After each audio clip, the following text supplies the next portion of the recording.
श्रीमद् भागवतम स्कंद द्वितीय अध्याय प्रथम, इस अनुभूति का प्रथम सोपान, श्लोक संख्या 9, शब्दार्थ अनुवाद तात्पर्य डिवाइन ग्रेस एसी भक्तिवेदांत स्वामी प्रभुपाद के द्वारा। परिनिष्ठितोऽपि नैर्गुण्या उत्तम श्लोक लीलया गृहीत चेता राजर्षे आख्यानम यदधीतवान्। शब्दार्थ परिनिष्ठितः पूर्णतया अनुभूत अपि भी नैर्गुण्य अध्यात्म में उत्तम प्रबुद्ध श्लोक लीलया लीलाओं के द्वारा गृहीता आकृष्ट चेता ध्यान राजर्षे हे राजर्षि आख्यानम वर्णन चित्रण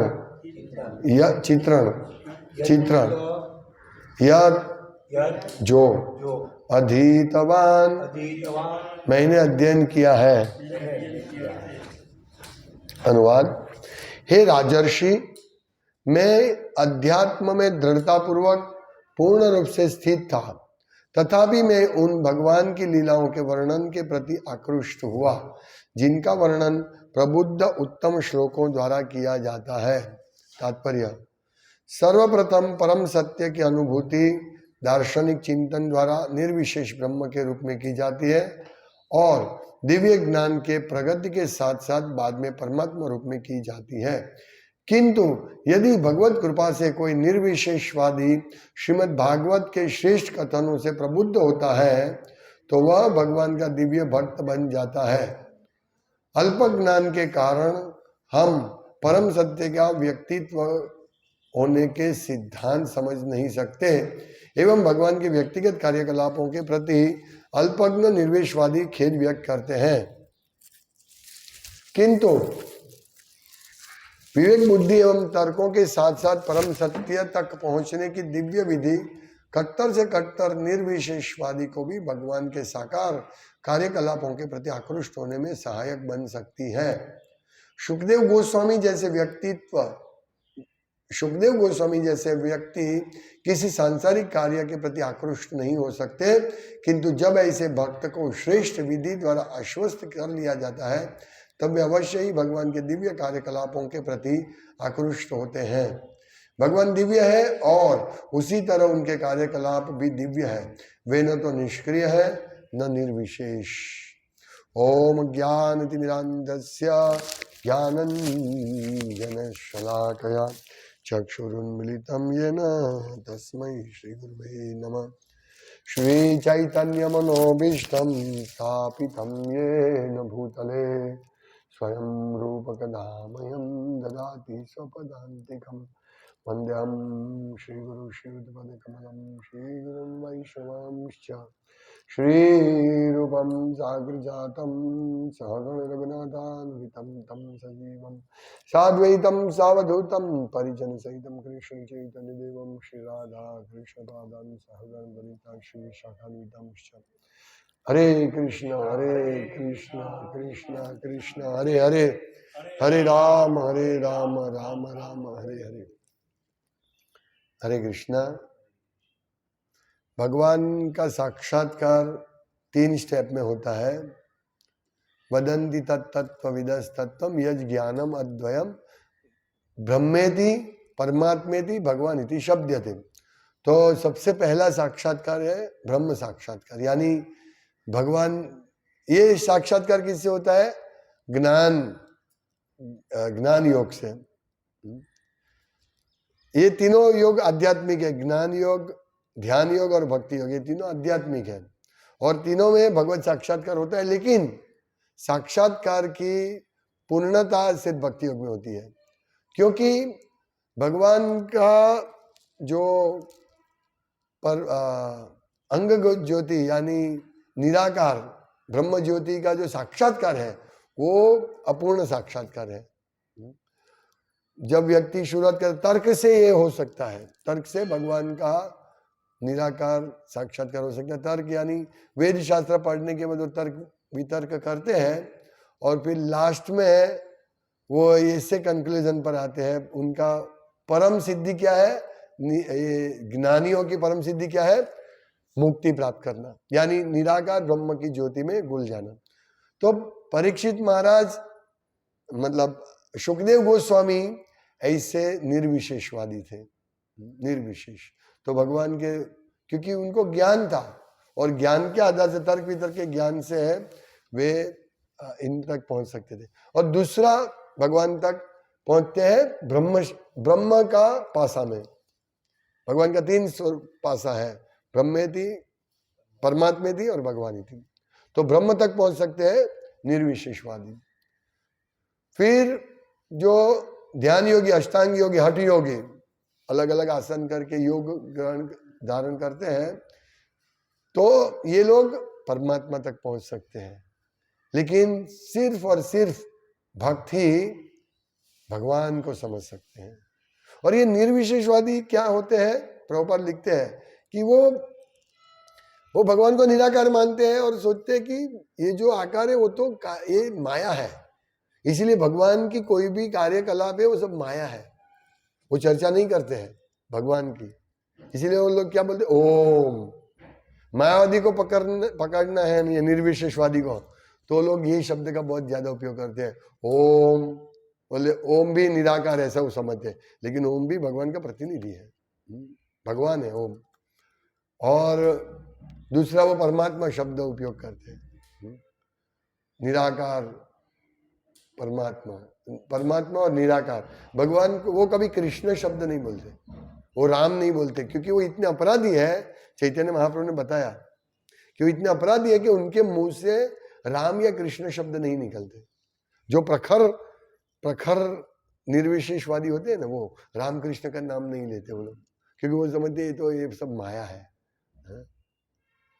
ज्ञान क्या है, ज्ञान ही सब कुछ है। ज्ञान प्राप्त करो, वेद को पढ़ो, ज्ञान प्राप्त करो और चिंतन करो और भगवान के निराकार ब्रह्म ज्योति में मुक्ति प्राप्त कर लो। ये निर्विशेषवादी। और ये ऐसे थे, कौन, सुखदेव गोस्वामी, वो निर्विशेषवादी थे। हाँ, 4 कुमार भी निर्विशेषवादी थे। हाँ? तो ये लोग, प्रभुपाद लिखते हैं कि वे परम सत्य, अल्प ज्ञान के कारण हम परम सत्य का व्यक्तित्व होने के सिद्धांत को समझ नहीं सकते, एवं भगवान के व्यक्तिगत कार्यकलापों के प्रति अल्पज्ञ निर्विशेषवादी खेद व्यक्त करते। बोलते ये सब क्या है, ये लीला, ये गोपियों के साथ लीला, माखन चोरी के साथ लीला, ऐसा भगवान करते? वो माया समझते हैं, भगवान के रूप को माया समझते हैं।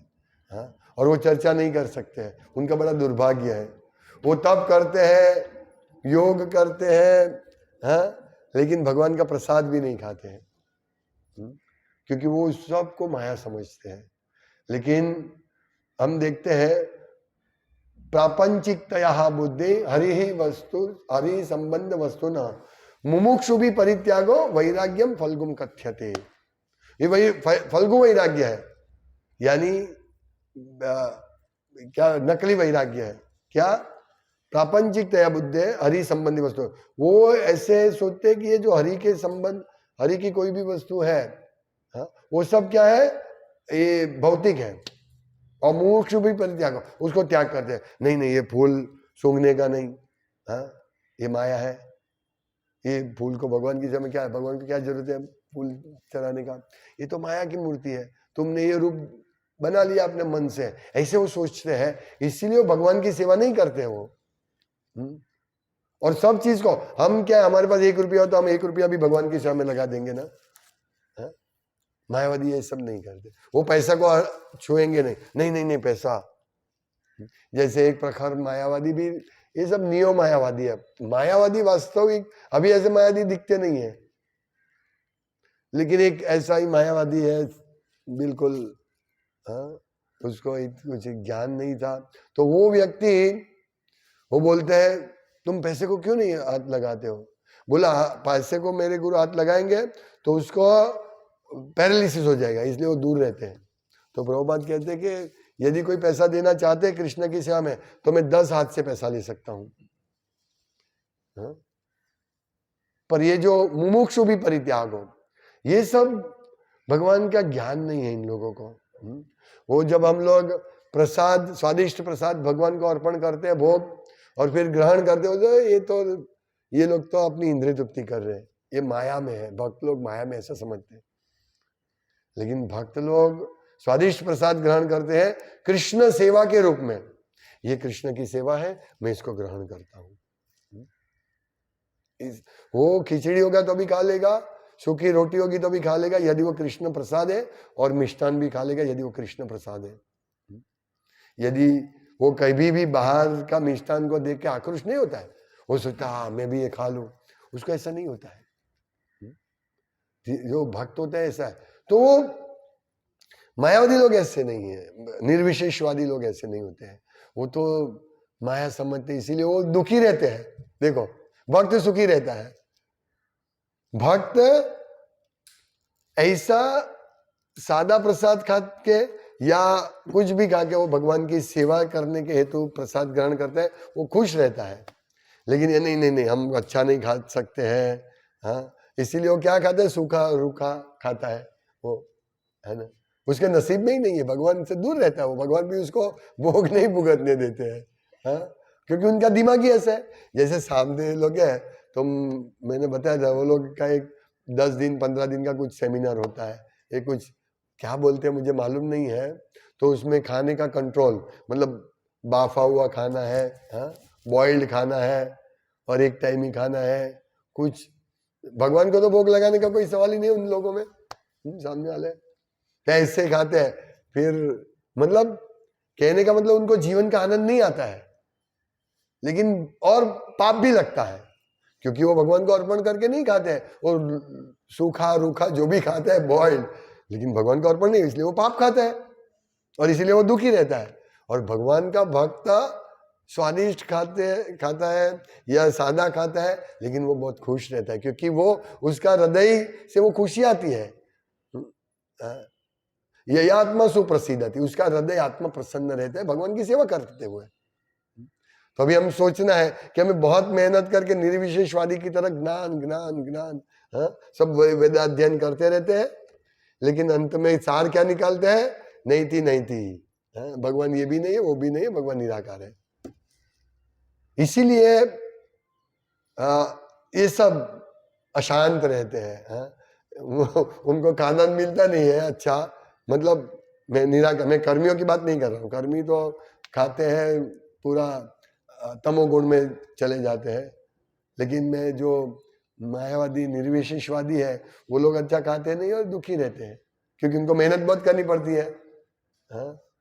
उपवास करना, आज एक उपवास करना है, वो लोग उपवास पे ज्यादा जोर देते हैं। मतलब शरीर, हाँ, जीवा को अच्छा स्वादिष्ट नहीं खिलाने का, वो लोग ऐसा सोचते हैं। चैतन्य महाप्रभु ने भी बोला, भालो न कहीं बे भालो न परी बे, लेकिन स्वेच्छा से। यदि कृष्ण प्रसाद है तो वो एक बूंद, एक दाना भी ले लेगा और प्रसन्न हो जाएगा। जैसे शिव जी जब नारद मुनि वैकुंठ से आ रहे थे, तो एकदम प्रफुल्लित होकर डांस करके आ रहे थे। शिव जी ने पूछा, क्यों आप जी इतने आज प्रसन्न है? बोला, मुझे आज भगवान विष्णु का महाप्रसाद मिला। हाँ? तो वो बोला, आपने मेरे लिए नहीं रखा? तो फिर उन्होंने देखा एक नाखून में एक दाना था, एक कण, उन्होंने शिव जी को दे दिया।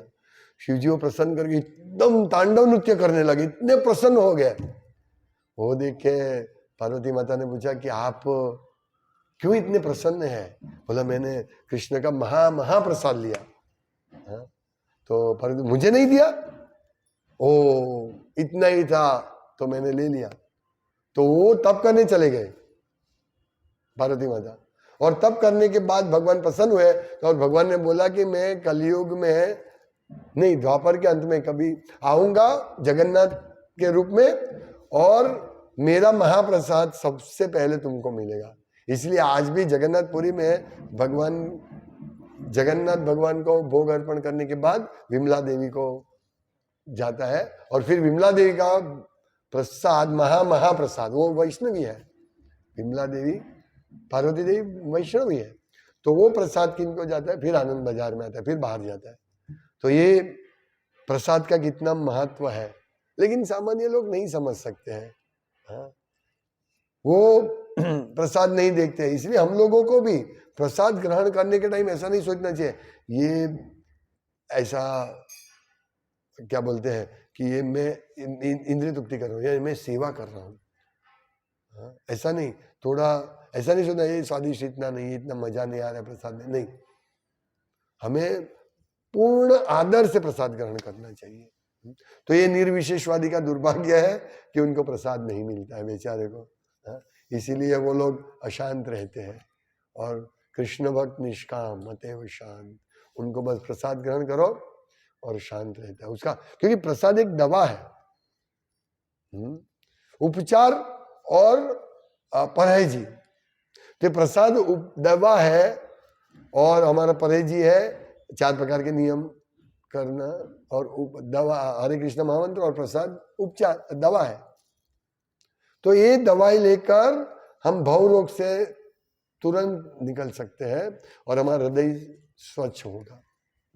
निर्विशेषवादी का नहीं होगा। फिर भी निर्विशेषवादी प्रभुपाद लिखते हैं कि विवेक बुद्धि एवं तर्कों के साथ साथ परम सत्य तक पहुंचने की दिव्य विधि कट्टर से कट्टर निर्विशेषवादी को भी भगवान के साकार कार्यकलापों के प्रति आक्रोश होने में सहायक बन सकती है।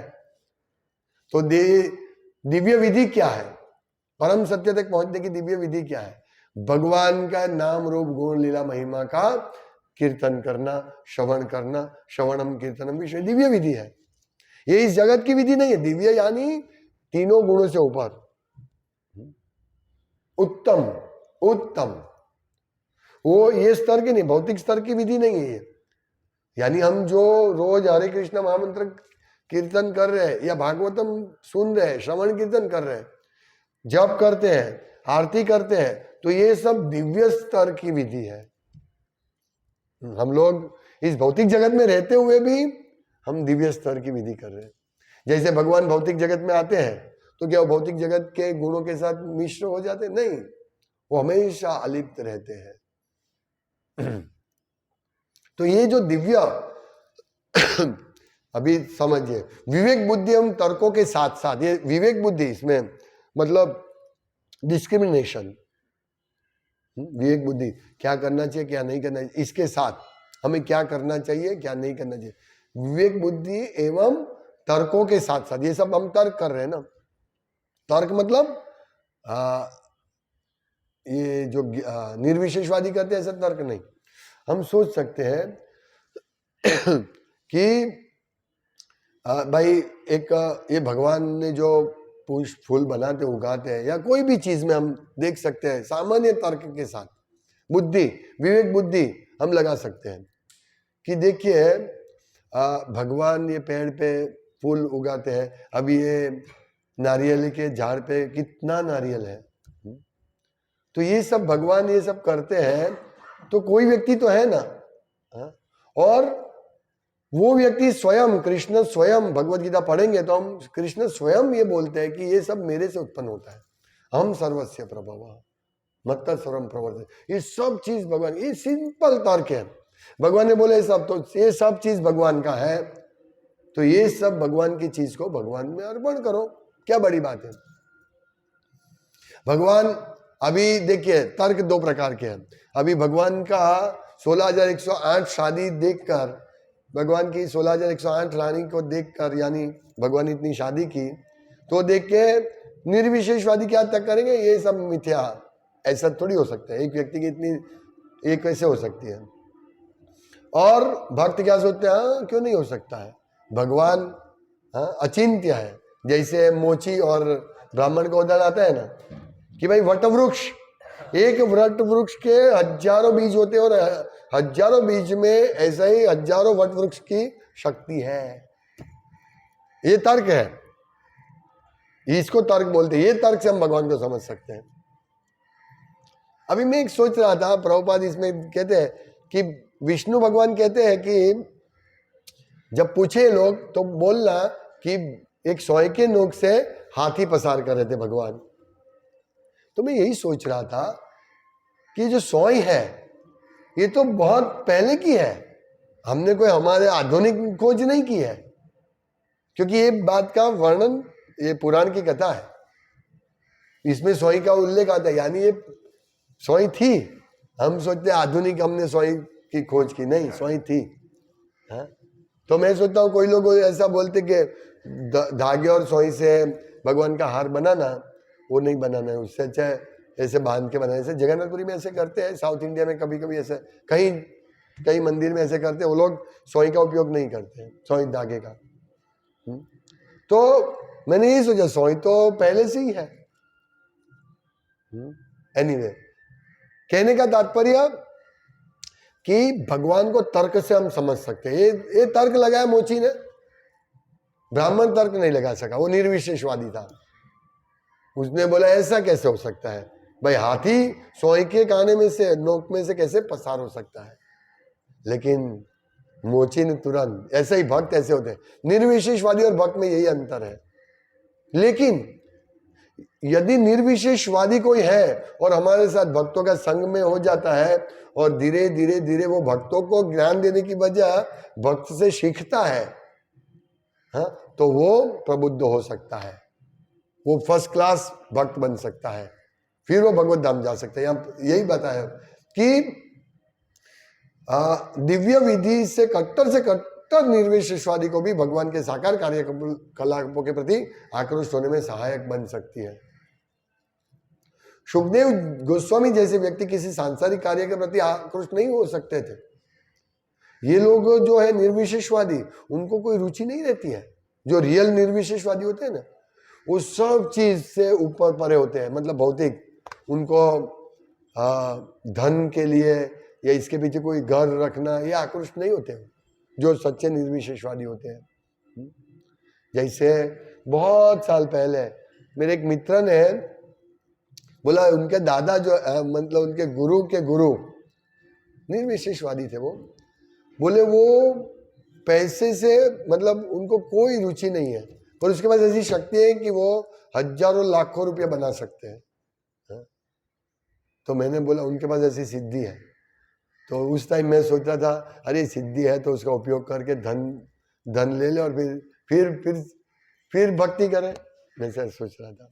कहने का तात्पर्य, इनको भौतिक कार्यकलापों में आसक्ति नहीं है। तो समझिए, यहाँ निर्विशेषवादी सुखदेव गोस्वामी ने को जब भागवतम का श्लोक का उच्चारण किया व्यासदेव ने, तब वो तुरंत ही आकृष्ट हो गया। यानी ये भौतिक भगवान का जो भागवतम है, हाँ, वो भौतिक कार्यकलाप नहीं है, क्योंकि वो भौतिक कार्य से वो आकृष्ट नहीं होते। जैसे प्रभुपाद कहते हैं कि मेरे जो शिष्य बैठे हैं, आप उसको बोलो 1 लाख ले लो और चाय पियो या भक्ति छोड़ दो, तो वो नहीं छोड़ेंगे। आप लाखों रुपया उनको दे दो, वो भक्ति नहीं छोड़ेंगे। ऐसे ही है। तो उनको टेस्ट है, इसीलिए वो आक्रोश नहीं होते भौतिक चीज से। हम समझ सकते हैं ये सब चीज। भक्त भी कोई भौतिक चीज से आक्रोश नहीं होता है। तो जब निर्विशेषवादी इसमें आक्रोश नहीं होते हैं भौतिक, पर अगर वो लीला कथा में आकृष्ट होते हैं, लीला कथा से, तो हमें समझना चाहिए कि लीला कथा दिव्य स्तर पर है, यानी हमारी भक्ति दिव्य स्तर पर है। हम ज्यादातर, हम लोग भी शुरुआत में निर्विशेषवादी जैसे थे, हमारे पास कोई कॉन्सेप्ट नहीं था भगवान का। लेकिन जैसे ही प्रभुपाद का संग हुआ, भक्तों का संग हुआ, मंदिर जाने लगे, सब क्वेश्चन आंसर करते करते हमको मालूम पड़ा। तो ये तर्क वितर्क से और बुद्धि से, हमारी विवेक बुद्धि से, हम अगर निराकार निर्विशेषवादी है तो भी हम भगवान का साक्षात्कार कर सकते हैं। तो जब ऐसे भक्त को श्रेष्ठ विधि द्वारा आश्वस्त कर लिया जाता है, तभी अवश्य ही भगवान के दिव्य कार्यकलापों के प्रति आकृष्ट होते हैं। भगवान दिव्य है और उसी तरह उनके कार्यकलाप भी दिव्य है, ये हमें समझना है। भगवान को सामान्य स्तर पर नहीं ले जाना है। ये सामान्य स्तर पे, जैसे हमने कल चर्चा की, मायावादी लोग सामान्य स्तर पर ले जाते हैं, लेकिन भगवान दिव्य है। वो समझ नहीं सकते हैं कि भगवान के एक एक कार्य दिव्य है। नहीं तो 2 दिन का बच्चा पुतना जैसी 8 माइल लंबी राक्षस को कैसे मार सकता है, ये नहीं समझ सकते वो लोग, इसको माया समझते हैं।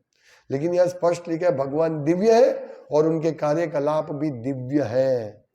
और एक और बात ये क्या है मालूम है कि भगवान निष्क्रिय नहीं है। प्रभुपाद लिखते हैं न तो भगवान निष्क्रिय है न निर्विशेष, यानी भगवान कोई निराकार नहीं है जिनको कोई रूप नहीं है। तो ये तो भगवान को बहुत बड़ी गाली है। यदि हमको कोई बोल दे कि भाई तुम अंधे हो, बहरे हो, तो हम ए भाई मैं अंधा बहरा नहीं हूं, हम तुरंत जवाब देंगे, हम गुस्से हो जाएंगे ना। तो सोचिए भगवान को बोल रहे हैं कि भगवान की आंख नहीं है, हाथ नहीं है, पैर नहीं है, ये कैसे हो तुम लोग? तो उनसे भगवान बहुत नाराज रहते हैं। तो ऐसे जो निर्विशेषवादी है, जिनको भगवान के विशेष रूप के बारे में कुछ, भगवान का दिव्य रूप के बारे में कुछ पता नहीं है, तो लोग अपराधी है, क्योंकि भगवान निष्क्रिय नहीं है। भगवान कितने व्यस्त मतलब सतत कार्यशील रहते हैं। अपने भगवान गोलोक में अपने प्रेमी भक्तों के साथ सतत कार्य में 24 घंटे। सुबह भगवान गाय चराने, गोचारण के लिए जाते हैं, फिर घर आते हैं, प्रसाद लेते हैं, फिर सो जाते हैं। लेकिन माता यशोदा को खुश करने के लिए सोते हैं, सो नहीं जाते वो। फिर उठ के वन में चले जाते हैं और वन में रात को गोपियों के साथ डांस करते हैं।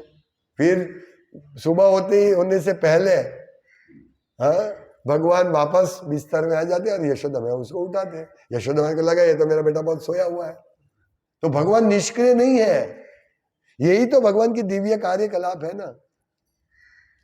हम पढ़ते हैं कि महाविष्णु शयन करे योग निद्रा में। तो योग निद्रा और हमारी माया निद्रा दोनों में अंतर है।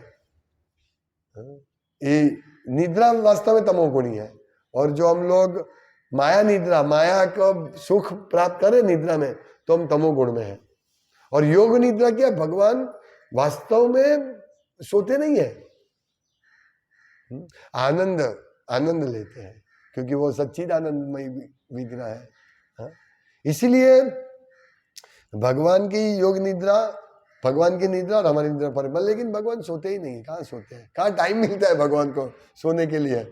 इतने वो व्यस्त है आनंद प्राप्त करने के लिए। हमारी तरह व्यस्त नहीं है कि पूरा दिन काम करो काम करो काम करो और फिर थोड़ा सा सुख लो, ऐसा भगवान नहीं है। भगवान व्यस्त है आनंद लेने के लिए, और वो आनंद प्राप्ति करने के लिए मेरे में क्या आनंद है वो भगवान को मालूम नहीं था। मेरा रूप माधुर्य, कितना मधुरता है रूप में, भगवान का कितना मोह स्वयं मोहित हो जाते हैं।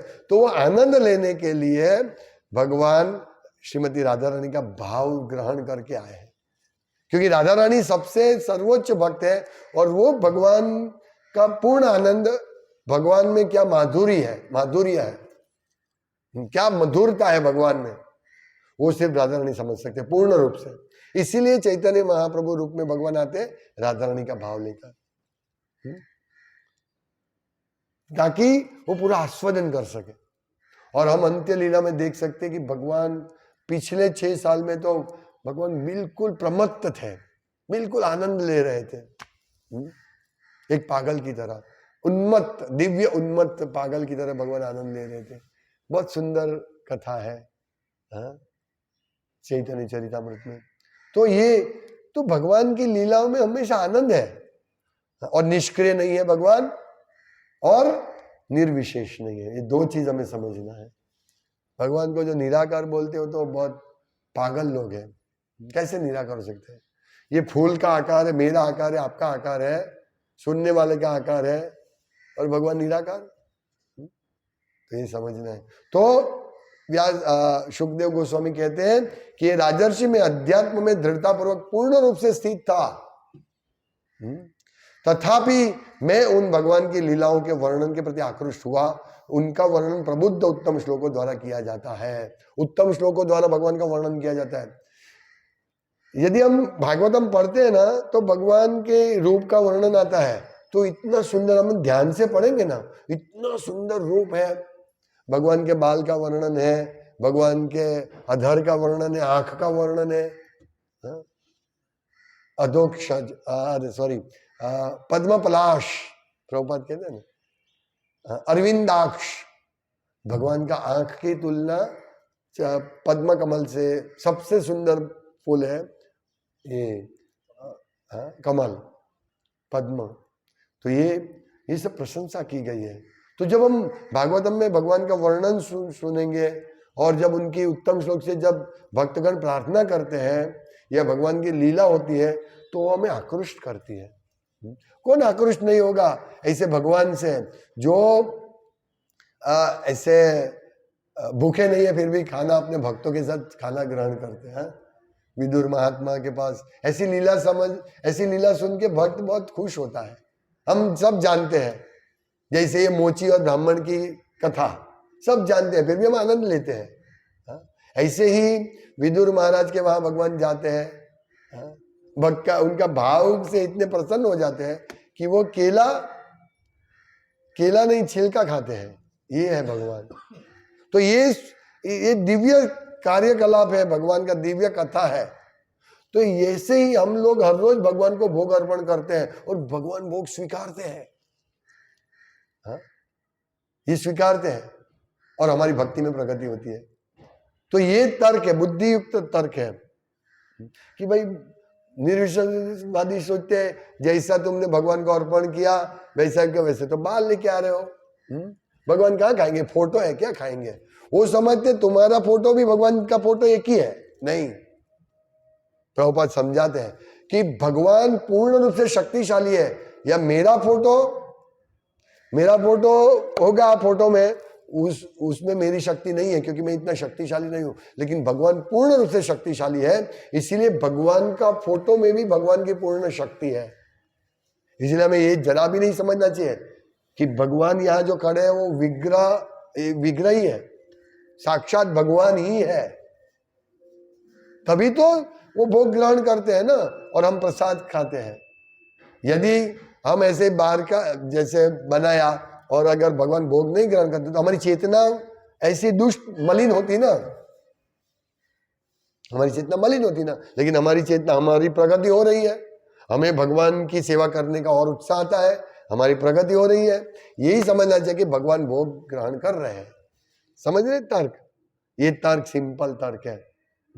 यदि हम भगवान को, जैसे हम देखते हैं ये सारे बाकी के सारे मंदिर होते हैं, उसमें पुजारी का मुंह देखो आप, उनको कोई खुशी नहीं, वो देखता रहता है। वो आया, यजमान आया, अरे हाँ यजमान बोलते हैं ना, आया कितना पैसा दे रहा है। उनका सुख जड़ सुख है।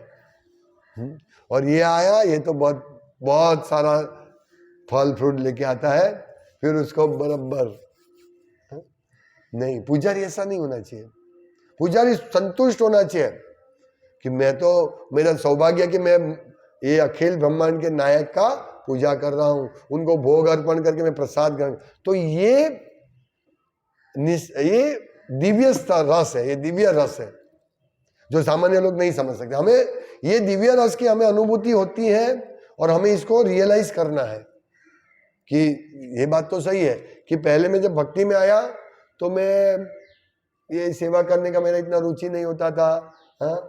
मैं माला भी ऐसे तैसे कर रहा था, जल्दी खत्म करो माला।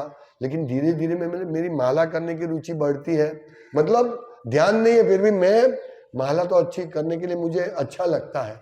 तो ये प्रगति है, ये प्रगति है। यही भगवान, यही तर्क करके हम भगवान के साथ संबंध बना सकते। और एक दिन हमारा इतना गाढ़ संबंध हो जाएगा कि कृष्ण को प्रकट होना पड़ेगा। अतः श्री कृष्ण नामादि न भवेद गायम इंद्रिय। भगवान हमारे इंद्रियों के द्वारा ग्रहण नहीं हो सकते हैं, लेकिन सेवन मुखे जीवादो स्वयं एवं सुरत यदा। लेकिन हम सेवा करेंगे तो वो स्वयं प्रकट होंगे। भगवान अपने शुद्ध भक्तों से कभी भी दूर नहीं रह सकते, वो चाहते हुए भी। जैसे गोपियां सब भगवान की शुद्ध भक्त, अहेतु की अप्रतिहता भक्त, उनको कितने भी समस्या है, उनको कितना भी दुख क्यों ना है, लेकिन वो भगवान को प्रसन्न करने के लिए एक क्षण भी छोड़ते नहीं। तो जब भगवान कृष्ण रासलीला से अप्रकट हुए तब गोपियों का वीर इतना बढ़ गया कि वो वीर से कृष्ण का स्मरण करने लगे और साक्षात कृष्ण की अनुभूति होने लगी। और उनका ये देखकर भगवान विष्णु रूप में प्रकट होते हैं, चार हाथ में प्रकट होते हैं। तो गोपियां उनको पूछती है कि तुमने कृष्ण को आपने देखा है? हमें आप में कोई आकर्षण नहीं है, विष्णु में आकर्षण नहीं है। फिर भगवान का रूपांतर कृष्ण में हो जाता है, 2 हाथ वाले श्याम सुंदर। मतलब भगवान भी अपने भक्तों से अप्रकट नहीं रह सकते। तो हमें ऐसी भक्ति करनी है जिससे हम भगवान का साक्षात्कार कर सके। और भक्त को ये ऐसा नहीं कि मुझे दर्शन मिलेगा तो ही मैं भगवान से, और दर्शन के लिए भी भगवान लालच अदर्शनार मर्म हता करो तो वाह, मुझे दर्शन नहीं मिलेगा तो भी चलेगा। उनका साक्षात्कार यही है कि यस मेरी प्रगति हो रही है, मुझे भगवान की सेवा करने में रुचि हो रही है, तो ये साक्षात्कार है। निर्विशेषवादी को ऐसा साक्षात्कार नहीं होगा क्योंकि वो तो भगवान को गाली देते हैं। लेकिन भक्त, चाहे छोटा भक्त भी होगा, वो भगवान की सेवा करने के लिए, वो सेवा करने इच्छा से भी नहीं करता तो भी भगवान उसको आकृष्ट कर देंगे। जैसे यहाँ निर्विशेषवादी ये सुखदेव गोस्वामी, इच्छा नहीं थी फिर भी उनके पिता सुनाते और आकृष्ट हो गए। तो ये है भगवान की दिव्य लीला। हरे कृष्णा। श्रीमद् भागवतम की जय, श्रील प्रभुपाद की जय। वाञ्छाकल्पतरुभ्यश्च कृपा सिन्धुभ्येव च पतितानां पावनेभ्यो वैष्णवेभ्यो नमो नमः।